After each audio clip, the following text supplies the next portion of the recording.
네, 정치권 관심 뉴스들 진단해보는 나이트 포커스. 오늘은 정호김, 김영주 전 직위원 두 분과 함께하겠습니다. 어서 오십시오. 네, 안녕하세요. 안녕하십니까. 자, 오늘 갤럽에서 나온 대통령 지지율부터 좀 보실 텐데요. 지난주보다 더 떨어져서 지금 20%대까지 내려왔습니다. 갤럽 기준으로 해서 긍정평가가 30%를 밑돈 게 9개월 만인데요. 이제 하락 배경 어떻게 보십니까?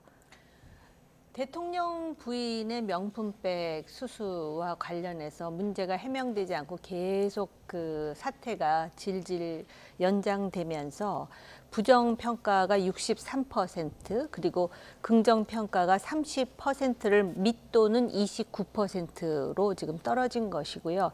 일반적으로 많은 여론조사 기관이 있지만 갤럽 같은 경우는 상당히 보수적이고 또 보수 정당에 대해서 다른 기관보다 조금 그 지지율이 높게 나오는 성향이 있다. 근데 우리는 주로 이제 전체적인 경향성을 네. 보지만은요.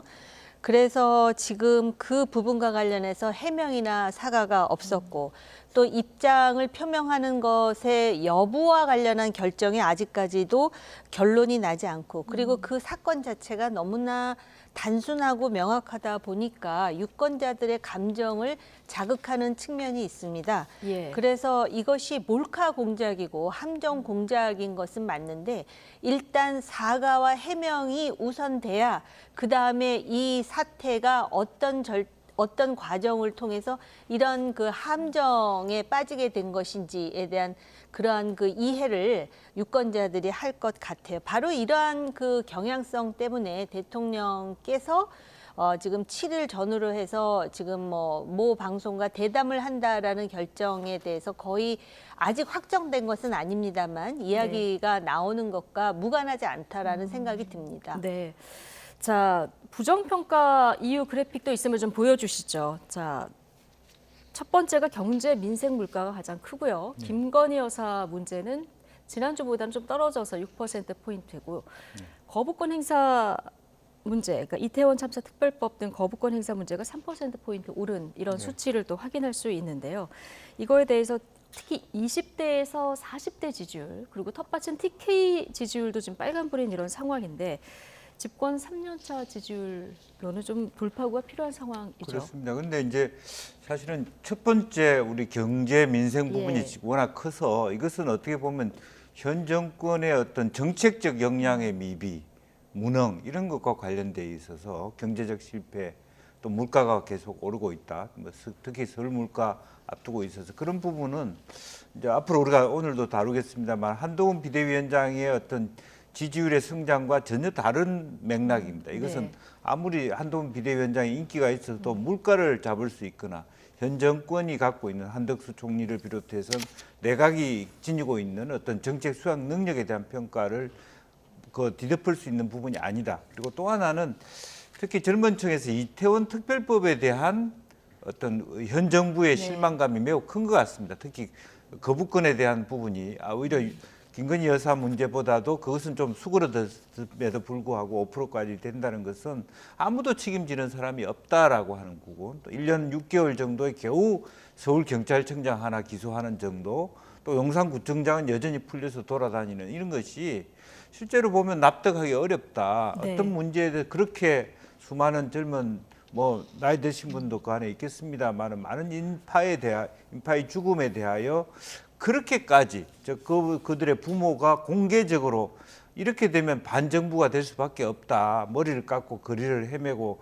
오체 투지를 하는 이 상황에 대해서 한동훈 비대위원장과 만나서 현장에 만나고 용산에 초청하는데 왜 유가족은 용산에 초청할 수 없나?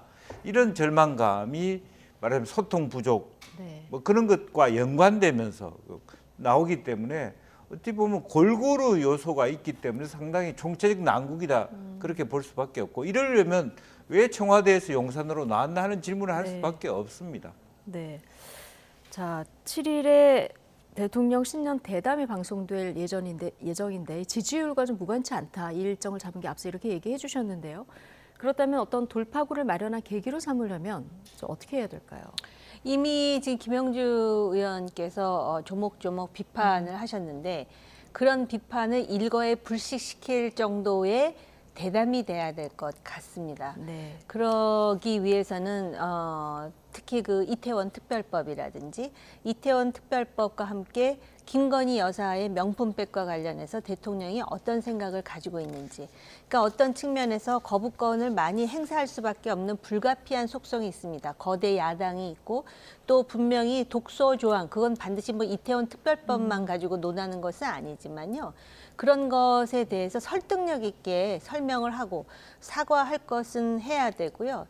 특히 대통령 부인의 명품백 수수와 관련해 가지고는 일단 사과가 선행이 된 다음에 그것을 전달한 어떤 뭐 목사와 관련한 무슨 함정 몰카 공작이라든지 이런 얘기가 나와야 될 것 같다라는 생각이 들고, 그래서 많은 준비를 하고 있는 것 아닌가 이렇게 생각이 네. 듭니다. 예. 사과가 좀 전제된 이후에 네. 함정 취재에 대한 입장도 밝히는 것이 좋겠다라는 얘기를 해주셨는데요. 어쨌든 지금 총선을 얼마 안 남겨놓고 있기 때문에 대통령 지지율은 집권 여당 입장에서는 굉장히 중요한 어떤 총선의 변수일 그렇습니다. 수밖에 없는데요. 예. 정당 지지율도 국민의힘 지지율도 이번 주에 2%포인트 좀 내렸지만 어쨌든 좀 박스권에 갇혀 있는데 좀 대통령 지지율이 정당 지지율보다 좀 낮은 상황이거든요. 네. 그러니까 이제 결과적으로 한동훈 비대위원장과 당이 현 정부의 또 대통령이 낮은 지지율을 돌파할 수 있냐면 그런 데 대한 어떤 한계가 되는 거예요. 네. 사실 한동훈 비대위원장이 지지율이 높은데도 불구하고 당 지지율이 같이 가지 못하는 것은 실제로 보수층 내에서 심지어는 윤석열 대통령 지지자와 한동훈 장관 지지자가 분화되는 경우까지 생기게 되는, 그러다 보니까 실제적으로 보면 확 힘을 다해서 프레임을 완전히 전환시켜 가야 되는데 총선에서 대응하려면 예. 윤 정권의 심판 정치가 아니라 예를 들면 그 민주당의 좀 비리와 부패 무능을 한동훈 비대위원장이 공격하는 프레임의 전환이 있어야 되는데 일정 정도 그것에 성공에도 불구하고 거기서 확 점법되기 어려운 것은 본질적으로 경제, 민생, 무능, 소통 불능 이런 부분이 갖고 있는 현 정권의 어떤 뭐 한계 이런 것들이 발목을 잡고 있는 상태다, 그렇게 봐야 될 것 같습니다. 네. 미래 정치 지도자 선호도도 좀 보실까요? 자, 이것도 갤럽 여론조사인데요. 이재명 민주당 대표가 지금 조금 올라서 26%까지 오른 상황이고요. 한동훈 위원장 계속 오르고 있습니다. 23%로 바짝 쫓는 이런 상황인데요. 자, 한동훈 위원장 같은 경우는 2022년 6월에 장내 정치 지도자 조사 결과에 4%로 처음 등장해서 이제 갤럽은 이게 주관식으로 조사가 되는 여론조사인데 이후 상승해서 지금 23%까지 올라간 이런 상황이거든요. 근데 대통령 지지율과 앞서 이제 김영주 전 의원께서 짚어주셨지만 이렇게 거꾸로 가는 이유 어떻게 보시고 이거를 좀 수렴하려고 하면은 어떤 전략이 좀 필요할까요? 대통령 지지율은 그동안에 30%대에서 좀처럼 이렇게 부상하지 못했습니다. 그런 상황에서 지금 한동훈 비대위원장의 지지도가 상당히 올라가서 이제 거의 이재명 대표와 호각지세를 이루고 있는데, 조금 전에 그 표로 보면은 이재명 대표의 그 지지율 변화에 비해서 지금 약간 더 올라가는 네. 그런 양상도 보이는데요. 사실 2012년에 박근혜 비대위원장 체제 하에서도 당시 이명박 대통령 지지율은 상당히 낮았지만 박근혜 비대위원장 지지율은 굉장히 올라가는 현상이 있었거든요. 예. 그게 나쁘다고 볼 수는 없어요. 새로운 리더십이 등장했으니까. 근데 문제는 뭐냐면 그 당시는 대통령 임기가 거의 끝나가는 시점이었어요. 예. 근데 지금은 현직 대통령의 임기가 3년이나 남은 상황에서 이 자체가 주는 딜레마가 분명히 있고요. 저는 오히려 대통령 지지율이 한동훈 위원장 지지율 때문에 같이 올라가지 못하는 것보다 더 문제는 총선을 70일도 안 남기고 있는데 본인 지지율은 올라가는데 당 지지율이 그렇게 따라서 올라가지 못하는 것. 예. 근데 총선이라는 거는 지금 한 사람을 뽑는 게 아니라 253 지역에서 253명 플러스 비례대표를 뽑는 것 아니겠습니까? 예. 그래서 그런 점에서 뭔가 전략 전술에 있어서 재검토와 대안이 필요한 것이 아닌가. 더군다나 네. 이제 한동훈 위원장이 상대적으로 젊고요. 그다음에 한국 유권자들의 특징은 뭔가 이렇게 오래된 것, 묵은 것보다는 새로운 브랜드에 대해서 굉장히 관심이 높습니다. 네. 그런 점에서 한동훈 위원장이 프리미엄을 갖는 것 같고요. 그리고 얼마 전에 당으로서는 위기였지만은 대통령에 대해서 자기 생각과 맞지 않으면 받아칠 수 있다. 수평적 관계를 지향한다. 뭐 이런 것에 대한 어떤 참신함 내지는 기대 이런 것도 일정 부분 반영되는 것 아닌가 이런 생각이 듭니다. 네. 네. 자, 비대위원장 지지율이 대통령 지지율과 연동되지 않는 것보다 국민의힘 지지율과 연동되지 않는 이 부분을 더 주목을 해야 된다는 말씀이신데, 자, 한동훈 위원장 명절 앞두고 오늘 구리의 한 전통시장을 찾았는데요. 그야말로 구름 인파가 몰렸습니다. 현장 잠시 보고 오시겠습니다.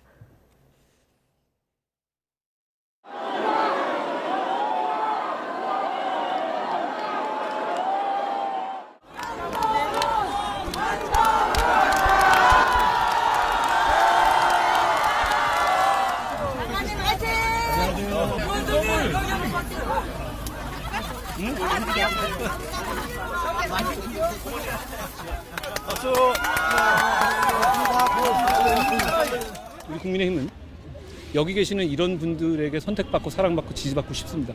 그런 차원에서 저희가 이렇게 전통시장 같은 곳에 자주 오겠다는 말씀을 드립니다. 네.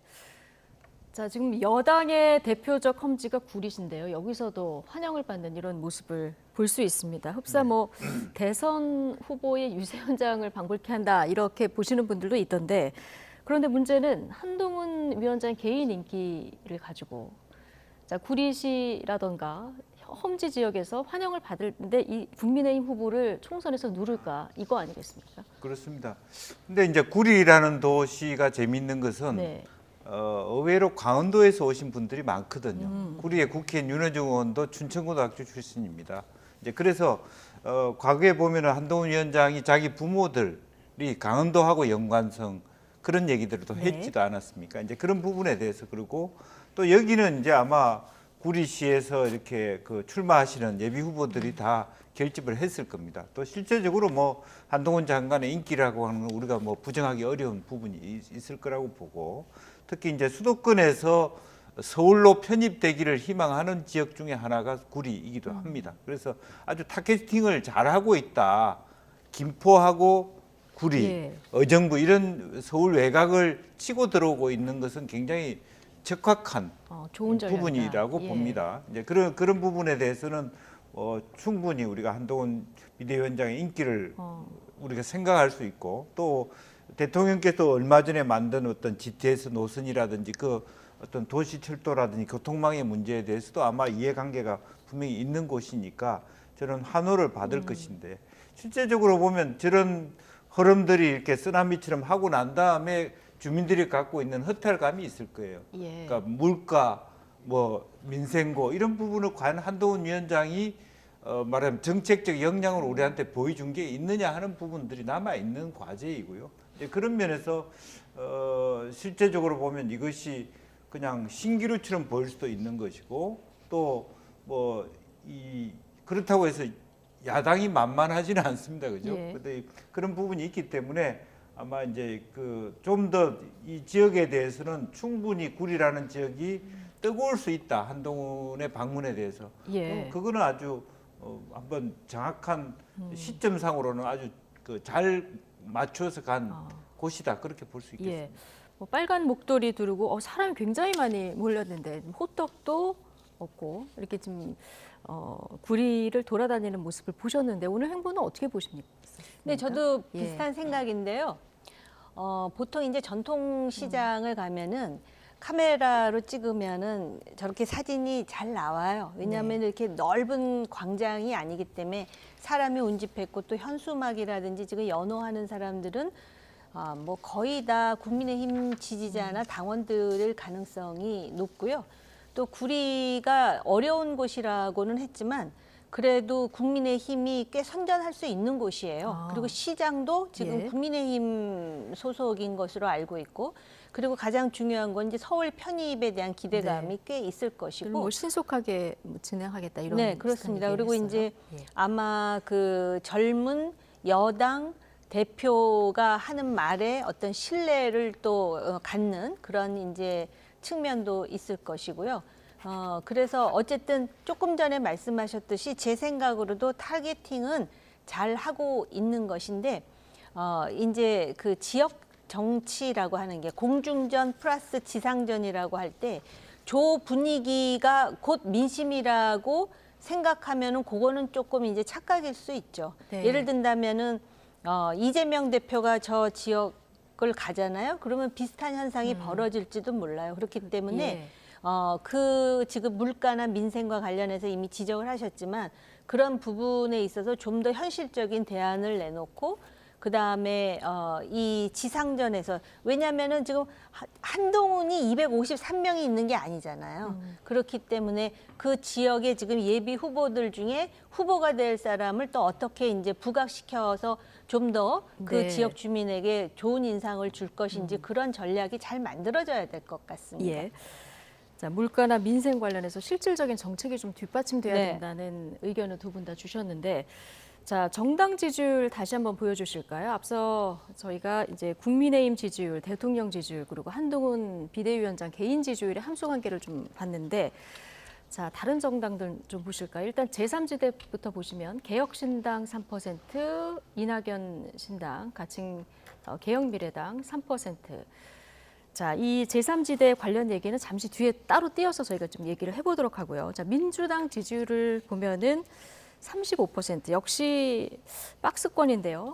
앞서 대통령 지지율이 이렇게 떨어지면 보통 야당 지지율이 올라가는데 이 또한 박스권에 갇혀 있기 때문에 민주당 입장에서도 좀 답답할 것 같아요. 그렇습니다. 그러니까 민주당은 여러 가지 또 어쨌든 이재명 대표와 비롯해서 어떤 그 공천 기준에 대한 리스크, 그러니까 한동훈 장관이 비판하는 여러 가지 시대 정신에 대한 문제, 586 용태론 그런 부분에 수세적일 수밖에 없기 때문에 네. 확정법을 하기 어렵다라고 하는 지금 한동훈 장관이 얘기하는 공세를 막기도 벅찬 그런 부분이고요.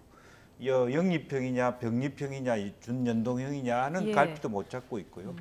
또 실제적으로 이낙연계의 출당으로 인해서 탈당으로 인해서 많은 사람들이 또 불만을 갖고 빠져나가고 있는 그런 상태에 있기 때문에 좀 혼란스러운 부분입니다. 예. 그래서 입장을 정리하지 못하고 특히 최근에 있어서 아마 조사가 앞으로 더 나오겠습니다마는 중대재해처벌법에 대한 민주당의 대응을 어떻게 국민들이 보실 것인가. 예. 특히 50인 미만이 그것이 한 84만 업조나 되는 부분인데 그런 부분에 대해서 정말 그 노동단체의 주장만 반영하는 어떤 원내의 대응 자체를 국민들이 어떻게 보실 거냐 하는 것도 그 간단한 문제는 저는 아니라고 보여집니다. 예. 자, 민주당의 이제 좀 혼란스러운 상황에 대해서 설명을 해주셨는데 최근에는 이제 병립형이냐 연동형이냐 비례대표제 선거제도 관련해서 민주당이 최근에 이제 결정을 잘 못 내리고 있었는데 오늘도 결정을 또 미뤘습니다. 오늘 4시간 넘는 지도부 회의 끝에 이런 결론을 내렸는데요. 강선우 대변인 발언 듣고 오시겠습니다. 선거제도 관련해서 당의 입장을 정하는 권한을 이재명 대표에게 위임하기로 했습니다. 구체적으로 어떤 것을 위임하기로 하신 거죠? 포괄적인 위임입니다. 언제까지 이제 답변을 주시겠다고 선생님 아직 정해지지 않았습니다. 최고위 회의에서 전당원 투표제에 관한 논의가 나오기는 했었던 건가요? 자세한 논의에 대해서는 드릴 말씀이 없습니다. 네, 뭐 어제까지만 해도 전당원 투표로 선거제를 정할 분위기지 않았습니까? 그러니까 당내 일각에서도 좀 비판 목소리가 나왔고 여당에서도 비판의 목소리가 좀 나왔는데요. 돌고 돌아서 선거제 관련 모든 당론 결정 권한을 이 대표에게 위임하기로 이렇게 결정을 한 거거든요. 어떻게 보십니까? 저는 좀 이해가 예. 안 가요. 지금까지도 이재명 대표가 다 하지 않았어요. 그래서 일각에서는 민주당이 아니라 이재명 당이다. 뭐 이런 그 비아냥까지 있었는데 여지껏 얘기하고 또 이 선거제와 관련해서 정말 많은 토의가 있었습니다. 여러 차원으로. 네. 그런데 이제 와서 다시 당대표에게 포괄적인 위임을 하여서 결정하도록 한다 그랬는데 김영주 의원님 말씀의 연장해서 얘기를 하자면 지금 민주당도 지지율이 박스권에 갇혔다 그러지 않았습니까? 그러다 보니까 지금 양당이 말입니다.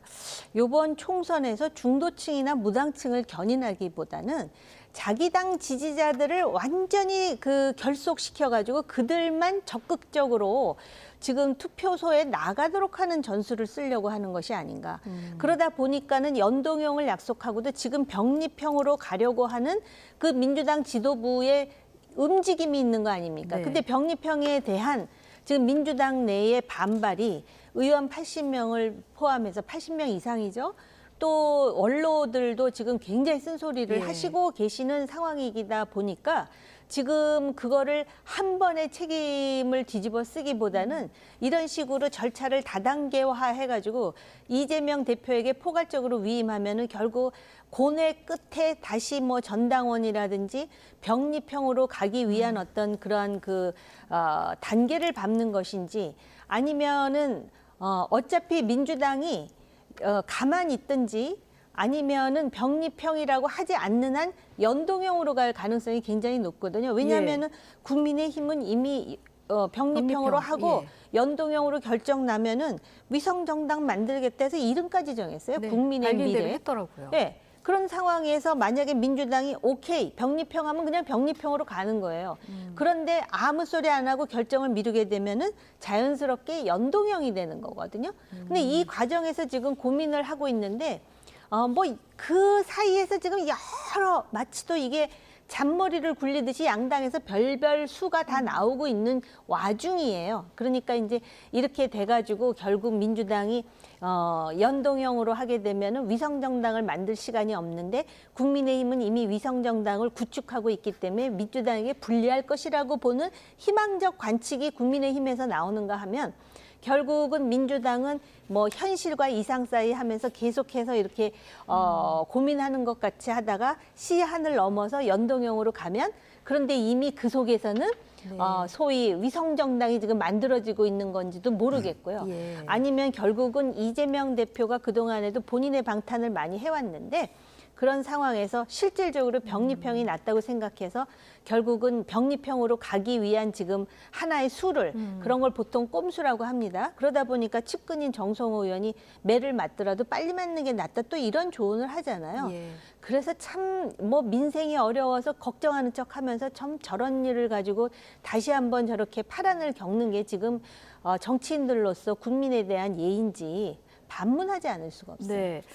비례대표 의석 배분 방식 관련한 여론조사도 있는데요. 국민 여론을 보면은 이것도 팽팽합니다. 연동형과 병립형에 대해서 34대 38 굉장히 팽팽한데 사실 연동형은 당 득표율만큼 지역구 의석을 확보하지 못한 정당이 배분을 하는 건데 어쨌든 위성정당을 만들지 않는다는 전제 하에서 소수 정당에 유리한 이런 제도 아니겠습니까? 그렇습니다. 그러니까 근본적으로 민주당이 지난번에 잘못했어요. 예. 이낙연 대표도 그런 사과의 말씀을 있었습니다만 뭐 뒤늦은 사과를 하면 뭐합니까? 실제로 그러다 보니까 실제적으로 보면 21대 국회도 그렇게 준연동으로 들어온 국회의원들이 거의 검증 없이 들어와서 오히려 국회의 발전을 더 시키기는커녕 또 소위 제3당으로서 역할이거나 어떤 다당제로의 길을 가기보다는 결국 통합돼 버림으로써 아무 의미가 없어지는 꼼수가 되었기 때문에 지금 이제 그 다음에 다시 그걸 하기에는 벅차다라는 부분이고요. 네. 또 하나는 제3지대가 형성됨으로 인해서 이렇게 마음의 갈등이 있을 겁니다. 잘못하면 이 병립형으로 갔을 때 옛날에 국민의당처럼 상당히 많은 비례 의석들이 거의 몰투표로 제3지대에 갈 가능성도 있는 것이고요. 이제 그래서 지금 여러 가지 계산법에 대해서 굉장히 다를 수밖에 없다라고 하는 거고요. 또 준연동형을 해도 만약에 이게 빅텐트가 아니라 스몰 중 형태의 권역별 비례가 됐을 경우는 보수 쪽에서는 영남 지역에서 이준석 대표가 가져가고 호남 지역에서는 이낙연 그 정당 뭐 개혁미래당이 가져가는 그래서 또 이익을 별로 볼 수 없는 이제 그런 부분들이 있을 수 있기 때문에 이도 저도 못하는 오히려 저는 어떤 생각까지 드냐 하면 이 민주당의 어떤 결정이 전당원 투표하기로 했다가 다시 이재명 대표로 간 것은 당원들이 이재명 대표의 의중을 잘못 읽어서 이재명 대표의 의중이 뭔지는 모르겠으나 실제로 오히려 다른 결과가 나올까 하는 그런 두려움조차도 이 안에 깔려 있다. 차라리 그럴 바에야 정성호 의원처럼 솔직하게 뭐 이기는 선거를 위해서 나는 이걸 결정했다. 예컨대 병립형으로 가자. 이렇게 하는 것이 더 깔끔하다고 생각했을 가능성이 매우 높다. 그렇게 봅니다. 근데 정청래 최고위원이 얘기했던 거 자선 사업이 아니다. 선거는 자 국민의힘이 우린 병립형으로 할 건데 만약에 준연동형으로 남아 있으면 우린 위성정당 만들 거야. 그러고 앞서 말씀하신 대로 이미 만드는 준비를 하고 있는 상황 아니겠습니까? 그러면 불리함을 감수하고 명분을 택하기도 참 어렵고 어쨌든 여러 가지 이거를 선거제를 어떻게 가져갈지 아니면 이 선거제를 가져가는 방식을 어떻게 할지가 다 이재명 대표한테 넘어간 이런 상황이에요. 오늘 최고위에서 4시간 정도 도시락 먹으면서 회의를 했다고 하는데 또 당대표한테 공이 넘어간 거거든요. 네. 일단 정청래 최고의 예. 그 말이 이렇게 그 언론에서 여러 번 회자될 정도로 중요하다라는 것에 놀라움을 금치 못했습니다. 정치는 자선 사업이 아니라 그러잖아요. 그런데 지금 이런 식으로 하는 건 정치 자선 사업 아니지만 공공선을 추구하는 거예요. 권력 내지는 국민의 주권을 위임받기 위해서 좋은 정책을 국민에게 일종의 기업으로 하면은 세일즈하는 그게 바로 정당이 하는 일인데 자선 사업 물론 아니죠. 근데 지금 뭐 하고 있어요? 자기 장사하려고 그러는 거 아니에요? 좀 더 많은 금배지를 얻기 위해서 여기에 무슨 공공선이라든지 공익이라든지 제대로 된 정책이라는 게 있습니까? 이런 얘기를 어떻게 이렇게 자유롭게 얘기할 수 있는지 모르겠고요. 결국은 뭐 김명조 의원님도 말씀하셨지만 사실은 병립형을 하고 싶은 것 같아요. 근데 반발이 의외로 많다 보니까 어떻게 해서든지 좀 회피하고 싶다라는 생각을 하는 거죠. 하여튼 뭐든지 회피주의예요. 지금 이 민주당 지도부를 보면 결과는 안 나올 수가 없어요. 시간은 지금 계속 가고 있으니까. 근데 이제 시간이 지나면 결국은 연동형이 되고 그래서 어쩔 수 없어서 위성정당을 만들 수밖에 없고 그다음에 국민의힘이 만든 위성정당은 위장정당이고 민주당은 위성정당이다. 또 이런 레토릭을 쓸지도 모르죠. 이미 나온 레토릭입니다. 그런데 사실 그 정치의 진화로 보면 모든 그 소위 양당이 아닌 다른 것을 지지하는 국민의 표가 사표가 되는 이 현실.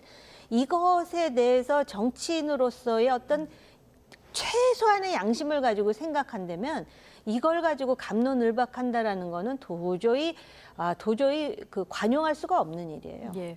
어쨌든 당 지도부 내에서도 의견이 좀 갈리고 있는 상황이라서요. 어깨가 무거워진 이재명 대표 어떤 결론을 또 설 전에 내놓을 수 있을지 좀 지켜보도록 하고요. 이분 얘기 좀 해볼까요? 배현진 의원이 필습 사건 이후 8일 만에 공개 활동을 재개했습니다. 송파 책박물관 희망 콘서트 행사에 참석했는데요. 자, 오늘 어떤 메시지를 냈는지 한번 보고 오시죠. 제 늘 해병대 체력이라고 자만하고 그랬는데 걱정 끼쳐서 진짜 송구했습니다. 근데 보니까 좀 많이 나은 것 같죠? 예. 근데 제가 평소 같으면 그 1시간이라도 원고 없이 말 잘하는데 좀 약간 IQ가 한 3 정도 떨어진 것 같아요.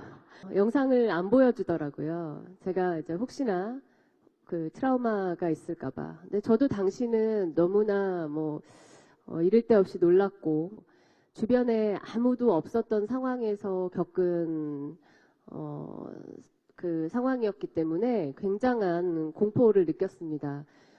진짜 죽을 수도 있겠구나라는 생각을 했고 필사적으로 어떻게든 이 상황을 모면하려고 소리도 질러보고 했는데요. 저는 제가 겪은 일이 여러분께 공포나 두려움으로 트라우마가 되지 않았으면 좋겠습니다. 피습 8일 만에 첫 공개 행보고요. 오늘 이제 모자를 쓰고 나타난 배현진 의원의 모습을 볼 수 있습니다. 아직 완전히 이제 회복된 것 같지 않고 지금 회복 중인 것 같은 모습인데, 자, 제가 겪은 일이 여러분께 공포나 두려움으로 트라우마가 되지 않았으면 좋겠다는 얘기와 함께 비뚤어진 팬덤 정치를 오늘 지적했거든요. 네. 자, 첫 일성 어떻게 들으셨습니까? 뭐 어쨌든 다행스럽고요. 네. 그나마도 이제 모자를 쓰고 있고 아마 그런 흔적이 좀 있어서 그런지는 모르지만 비교적 건강한 모습으로 다시 볼 수 있어서 반갑다 이런 말씀을 드리고 또 실제적으로 보면은 본인도 본인 그 고통에 대한 얘기를 하셨지만 또 다른 분들이 또 자기로 인해서 또 고통을 겪는 그 트라우마를 겪지 않았으면 좋겠다 하는 말씀은 많은 사람들에게 또 공감대를 넓힐 수 있는 좋은 말씀이었다 그렇게 생각이 듭니다. 예, 정호김 전 의원께서는 오늘 이 모습 어떻게 보셨습니까? 아마 본인이 그 상당히 저런 상황에서도 의연하려고 노력해서 그렇지 트라우마가 없을 수는 없겠죠. 네. 근데 어찌됐든 지금 그 3주 들이로 야당 대표 그리고 여당 의원에 대한 이러한 테러와 폭력이 자행됐다라는 것은 굉장히 심각한 사회 현상이고요. 그리고 보통 왜 연예인들에 대해서는 학생이 그러잖아요. 사인을 받으러 갔다가 배현진 의원이 나타나서 그런 범행을 저질렀다 그러는데 마치 또 정치인은 그런 식으로 폭력을 자행해도 된다라는 인식이 왜 그 어린 아이에게 그렇게 각인이 되었을까에 대한 그런 그 성찰이 좀 필요한 게 아닌가. 모두 다 정치인들이. 모두 다. 그래서 이 혐오 정치라든지 또 정치인들에 대해서 그렇게 막 해도 된다라는 인식이 왜 생겼을까?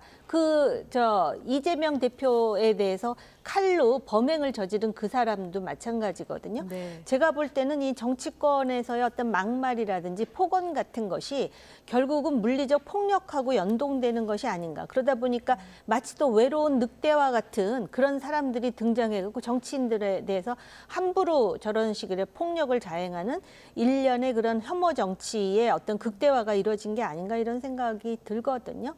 그래서 그런 부분에 대해서 앞으로 저 사람들이 이제 뭐 유세하고 선거운동할 때도 굉장히 불안하지 않겠습니까? 그렇죠. 예. 그런 차원에서 한국 정치의 어떤 그 한 단면을 치유하기 위한 대안에 대해서 좀 생각해봐야 될 것 같다라고 그런 생각이 듭니다. 예, 지금 여야 막론하고 정치인에 대한 테러가 좀 일어났기 때문에 자, 이런 걸 어떤 좀 치유하기 위한 이런 어떤 대안들이 좀 모색돼야 된다. 네. 예, 이런 얘기까지 듣고 자, 마지막으로 제3지대 얘기를 좀 해볼 텐데요. 최근 이준석 대표가 이낙연 신당 등 제3지대 빅텐트 통합에 좀 거리를 두는 이런 발언을 내놓고 있죠. 오늘 YTN 더 뉴스에 출연해서 이런 이야기를 했습니다. 직접 듣고 오시죠. 수용 불가 인사를 자꾸 이야기한다라고 이야기하더 누구예요 수용 불가 인사가? 제가 뭐 이름을 찍어서 얘기할 필요는 없지만요. 이런 겁니다. 누가 봐도 개혁신당에서는 이준석이라는 사람이 리더격의 위치를 가지고 있는데 지금 보면은 타 정당에 보면은 이준석을 그냥 원색적으로 비난하는 걸 지금까지 약간 업으로 삼아오셨던 분들이 있거든요. 그런데 이분들은 그럼 제 입장에 봤을 때는 도대체 왜 개혁신당과 함께하고 싶어하는 거지? 그 전장현 박경석 대표님의 부인 되시는 분이 지금 이제 정의당 부대표를 하시다가 정의당 탈당해가지고 이낙연 총리와 함께하시면서 그 와중에 박경석 대표님은 저에 대해 가지고 비난하는 기사를 계속 내고 계신데 또 개혁신당과 함께하고 싶어하시고 그럼 저는 이거는 나중에 분명히 언론이 이걸 들여다볼 텐데 어떻게 설명을 하지? 자, 수용 불가 인사라는 얘기를 이준석 대표가 했었는데 오늘 여기에 대해서 구체적으로 지금 들어보셨듯이 언급이 됐습니다. 예. 뭐 큰 틀에서 제가 보면은 최근에 들어서 이준석 대표의 발언을 보면 어쨌든 이낙연 개혁미래당과의 통합이 그렇게 넉넉하지는 않겠구나, 쉽지는 않겠구나 이런 생각을 하는데 실제로 보면 설 전까지 이런 기조가 계속될지 어떨지 모르겠습니다. 그것의 변화는 아마 정당 지지율이라고 보여질 텐데 여전히 지금 한동훈 비대위원장의 인기가 또 실제로 보면 이제 유승민 의원의 그 잔류 그 자체가 상당히 어떤 이준석 대표에게는 악재이거든요. 네. 그러니까 실제로 상승세가 끊기는 그런 기류가 있고요. 의외로 전라북도를 중심으로 호남 지역에서는 조금이지만 그 이낙연 신당에 대한 미풍이 불어오고 있는 것도 사실입니다. 그런 부분으로 봤을 때 조만간 역전될 가능성도 있습니다. 개혁미래당이 개혁신당을 앞서는 경우가 생길 수 있고요. 이제 그리고 또 아까 우리가 얘기했습니다마는 병립형이냐 준연동형이냐에 따라서 전략과 전술이 달라질 수 있습니다. 병립형이 되면 어쩔 수 없이 합쳐져야만 된다는 그런 계산법이 있을 수 있습니다. 네. 연동형과 달라서요. 그랬을 때 과연 이준석 대표가 저런 세세한 몇몇 사람의 이름을 가지고 이야기를 할 때인가라는 생각이 들고요. 네. 또 혹은 그 개혁미래신당이 받기 힘든 최근에 예를 들면 여성 경찰관 지원자에 대한 군복무 문제라든지 무임승차 문제, 노인들의 무임승차 문제 이런 부분들을 어떻게 중화시켜 나갈 수 있을까 하는 부분에 있어서 간단한 문제가 아니겠구나 하는 생각이 드는 건 분명한 사실인 것 같습니다. 근데 이준석 대표 생각은 그런 것 같습니다. 각자 개혁을 어떻게 할 것인가, 개혁이라는 이름을 둘 다 이제 걸었으니까요. 이걸 얘기하고 거기서 공통분모를 찾아 나가야 되고 그렇지 않으면 예전에 경험했던 바른미래당이 될 수 있다. 자, 이렇게 봤는데 이 말도 사실 맞긴 맞지만 앞서 저희가 이제 정당 지지율 볼 때 개혁신당하고 개혁미래당 지지율이 아직은 그렇게 높지 않은 상황이고 어떤 뭐 그 여론조사에서는 높게 나타나는 경우도 있습니다만, 근데 빅텐트를 못 치면 제3지대가 설 자리가 조금 좁아질 수도 있는데요. 네. 굉장히 좀 이 상황을 어떻게 봐야 될까요? 좁아지는 정도가 아니라 존재감 자체가 소멸될 수도 있어요. 지금 여론조사 언급하셨듯이 아까 우리가 본 여론조사 보면은 국민의힘이 조금 떨어졌지만 34%, 민주당 35%인데요. 개혁신당하고 이낙연 신당 전부 3%예요. 그 합해야 6%, 두 자리도 안 되는 상황인데 지금 이 이슈 있잖아요. 이준석 대표가 제기한 이 인사 문제.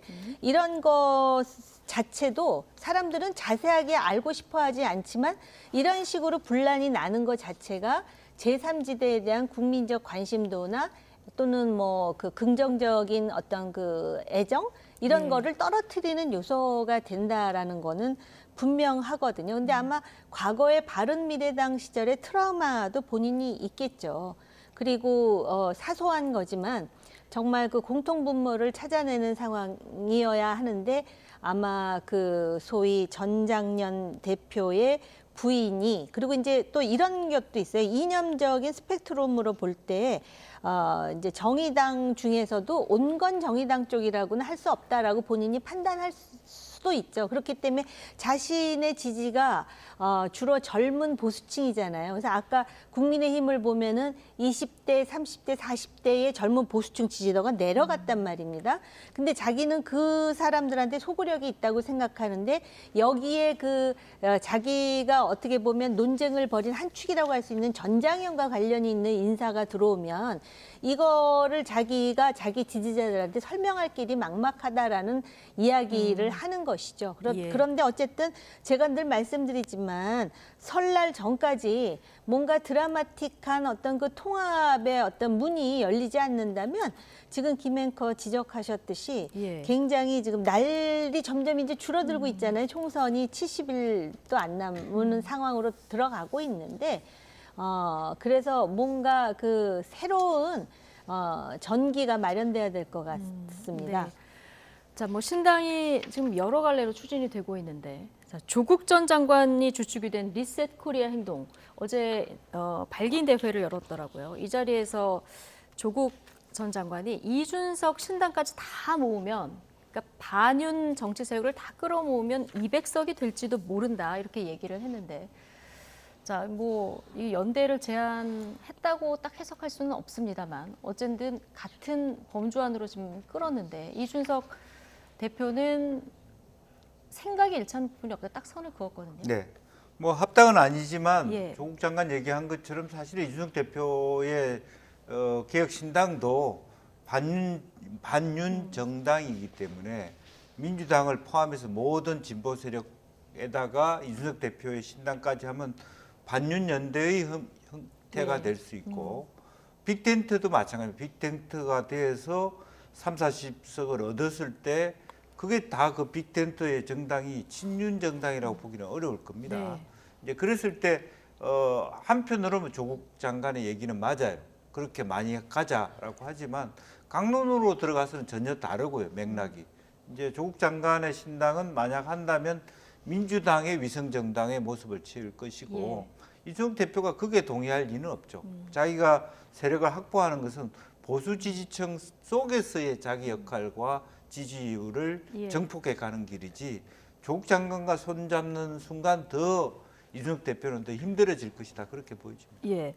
근데 조국 전 장관은 오늘 이 얘기하면서 대통령 뭐 200석을 모으면 대통령이 레임덕을 지나서 대두덕까지 갈 수 있다. 그렇게 되면 이제 탄핵도 가능하다 이런 얘기까지 좀 했는데요. 어떻게 보셨습니까? 그러니까 이게 한국 정치의 병리 현상인 것 같아요. 아직 그 2심 재판의 결과가 이제 곧 나오지 않습니까? 네. 그런 상황에서 본인의 명예를 다른 방법으로 찾겠다 하더니 결국은 이제 구체적으로 정치 일선에 나서려고 하는 것 같고 네. 또 나서게 되면 또 그 극렬 지지자들이 있기 때문에 우리가 뭐 결과를 단정하기는 어렵다는 점도 잘 알아요. 그런데 그 본인이 어쨌든 그 뭐 입시 비리라든지 그런 것 때문에 자기가 법적으로 그런 그 위기에 직면한 것에 대해서 이거를 정치적으로 어떤 그 현재 권력을 수임받아서 국정을 운영하고 있는 예. 대통령과의 어떤 그 대립각으로 자꾸 이렇게 치환해서 그걸 마치도 그 대통령과의 어떤 그런 대립각 때문에 본인이 정치적 박해를 당했다라는 식의 그러한 그 자기 뭐라 그럴까요? 어떻게 보면 자기 최면 같은 건데요. 네. 그 자체가 듣는 사람으로 하여금 참 한국 정치의 미래에 대해서 서글픈 생각이 들게 만드는 거예요. 그리고 이준석 대표는 물론 자기도 대통령에게 당했다고 생각을 하기 때문에 반윤 감정이 있겠지만 이준석의 개혁 신당의 화두는 개혁입니다. 개혁. 예. 화두는 개혁이다. 방점은 개혁에 찍혀 있다. 자, 조국 전 장관 얘기했는데 조국 전 장관의 딸 조민 씨 최근 유튜버로서 굉장히 활발한 활동을 하고 있고요. 뭐 모델 활동도 하더라고요. 근데 지금 국정농단 사건으로 복역 중인 최서원 씨 딸 정유란 씨하고 지금 행보가 상반돼서 좀 눈길을 끌던데 한 사람은 지금 생활고를 호소하면서 후원금을 좀 보내달라 이렇게 호소를 하고 있고 한 사람은 제발 후원금 보내지 말아달라 이렇게 호소하는 일이 있었어요. 네. 뭐 조민 씨가 워낙 최근에 들어서는 셀럽이 돼 있고 네. 또 유명세를 띠고 최근에 하필 또 우연히 그렇게 되겠습니다만 약혼하는 뭐 그런데 마치 자기 은행 통장 계좌가 있으면서 그도 그쪽으로 계속 돈이 들어오고 있는 모양입니다. 그래서 그런 부분에 대해서 너무 일이 커지는 것에 대해서 조민 씨도 또 조국 장관도 마찬가지로 재판으로부터 자유롭지 못기 때문에 신경 쓰일 수밖에 없습니다. 이제 너무 그런 데 대해서 찬사를 받고 많은 돈을 받는 것도 부담스러울 거고 또 실제로 한편으로 보면 정유라 씨 같은 경우는 참 권력의 명함이라고 하는 것이 참 얼마나 참 얼씬연스러운가 하는 예. 한때는 농단을 했던 뭐 우리 뭐 그야말로 정권을 들었다 놨다 했던 그런 네. 부모의 자식인데 지금은 아무도 그들도 보지 않는다라고 하는 이제 그런 면이 씁쓸한 모습이고요. 두 모습 다 비정상이다. 저는 그렇게 생각합니다. 네, 두 모습 다 비정상이다. 정유라 씨 좀 그래픽에 정리된 내용 마지막을 보면은 저도 구걸하기 싫은데 이걸 할 수 있는 사람도 5인 가족 중에 나밖에 없다. 이렇게 또 신경을 밝혔는데요. 전체적으로 어떻게 보십니까? 구걸하기 싫으면 구걸하지 마세요. 그러니까 이제는 이 두 사람은 공인이 아닙니다. 자연인이고 사인이거든요. 그 세간의 부정적인 관심을 받는 두 주체인데요. 이것도 우리 사회의 그 상당히 병적인 그 단면이라고 저는 생각을 하고요. 아까 조민의 경우에는 그 아버지라든지 또 뭐 본인의 어떤 그런 그 여러 가지 점 때문에 많은 사람들의 관심을 받고 지금 뭐 약혼했다니까 후원금이 들어온다 그랬는데 그 계좌가 공개가 됐었어요, 잠시. 네. 그래서 들어왔던 것 같은데 그렇게 비교하는 것도 서로 원하지 않을 것 같고요. 안타까워요, 어떤 면에서는. 그런데 공인도 아니고 공직자도 아닌데 우리가 이렇게 언론을 통해서 저 네. 얘기를 해야 되는지 그 얘기에 대해서 언급을 하는 제 자신마저도 자괴감이 든다라고 얘기하고 젊으니까 구걸하지 말고 어떻게 해서든지 활로를 찾아보라는 말밖에 할 수가 없어요. 알겠습니다. 네. 정호김 의원님 언급하셨으니까 저희 나이트 포커스 여기서 바로 줄이겠습니다. 정호김, 김영주, 전지균 두 분과 오늘 함께했습니다. 고맙습니다.